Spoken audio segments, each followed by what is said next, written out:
Thank you for watching, liking, commenting, sharing, and subscribing right now.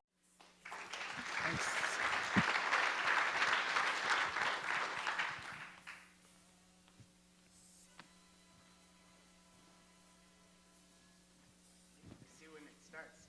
Oh, shit. You guys are going to have to skip the first slide and let you know that the story starts with Cal Anderson Park, or more accurately, leaving Cal Anderson Park. I was with my friend Fu. Fu just got a mountain bike, and all he had to do was point and glide right down this little path here in the center, which you can see is no big deal. But Fu looked up, and he saw, and my slides are really messed up. He looked up and he saw, and he was completely afraid. He thought that it was this big downhill course, when all it was really just a little descent. And Fu is not a pro mountain biker. So Fu panicked, and Fu wound up in the bushes, unfortunately. And I was laughing, but as soon as I stopped laughing, I knew what had happened. You see, my friends and I, who were on the first slide, we've been mountain biking for a long time, and we used to teach people how to mountain bike. We would lead these group rides, and we would try to put together mantras about what people should do. You see, mountain biking is a lot of little movements. It's kind of complicated. But if you tell people just keep one thing in your mind, they can pretty well do it. They can manage it. We started with our favorite mantra at the time, which was "Fear is the mind killer" from Dune. It's big, it's bold, it tells you not to be afraid. Unfortunately, it doesn't tell you shit about riding a mountain bike. So we had to go back to the drawing board. And we kind of thought about what we would tell each other, and we could sum it up one way. You will go where you look. We would tell each other, pick your line, follow the leader, watch the trail, whatever. It all means that if your eyes point to where your bicycle goes. It's kind of, actually a lot like that whole thing Bruce Lee used to talk about, like water goes around the rock, it doesn't try and go through the rock. It's about watching where the points of opportunity are, not watching where the obstacles are. This came in really useful when my friends and I started motorcycling, because what they teach you when you ride a motorcycle is you don't just point your eyes at a turn, you actually turn your whole head into it and keep looking through it the whole way. So, that's great, but once you know a course really well, like say if you're Nicky Hayden riding at Laguna Seca, that doesn't matter anymore. He can turn his head around, look back at the other racers, and not fall off the trail, or in this case, the course.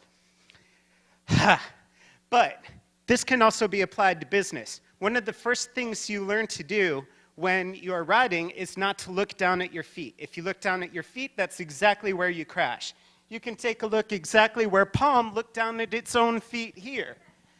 Another thing about going where you look, if you're spending so much time looking at where everybody else is going, then you wind up going down their path, not the one you're on. So that can be a big mistake, especially if you shouldn't be on that path to begin with.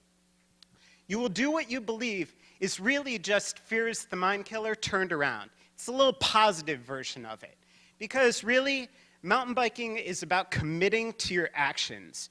There's a lot of people who stood in here these past couple of days and have told us about these adventures they've had where they didn't know if something was going to work, they didn't know anything about it, but they took the leap and they did it, and they committed to it. And really, all they had to do was believe that it would work out. But you have to believe the entire time. That's the problem. A lot of people panic in the middle, and then they freak out, and then they have the worst accidents of their lives. You have to stay committed the entire time you're doing something. How do you do it? You relax, damn it. When you tell people to relax, that's the one thing they don't do. If you say relax, damn it, it turns it into a joke. It's something that they can have fun with. So relaxing is good for two reasons. The first is actually the physics of the way a mountain bike works. If you're all stiff and then all of the little bumps and turns on the trail get put up into you and you're going to crash, it's not going to be pretty fun. But the other thing is to remember that mountain biking is supposed to be fun. It's not supposed to be this effort. It's not supposed to be something that you cry about. It's not supposed to be something you worry about. You do it with your buds. It's just mountain biking. Relax, damn it. Finally, keep your wheels rolling. I really wish I knew enough about physics to tell you guys why when you lock up your brakes and stop your wheels, all of a sudden your bike just goes all skittish, but it does. The secret is to actually let up, to keep your wheels rolling. And the more you do that, the more you're going to stay on course. Even though it's just a little bit scary, you find you make it all the way through. So I hope now you don't crash.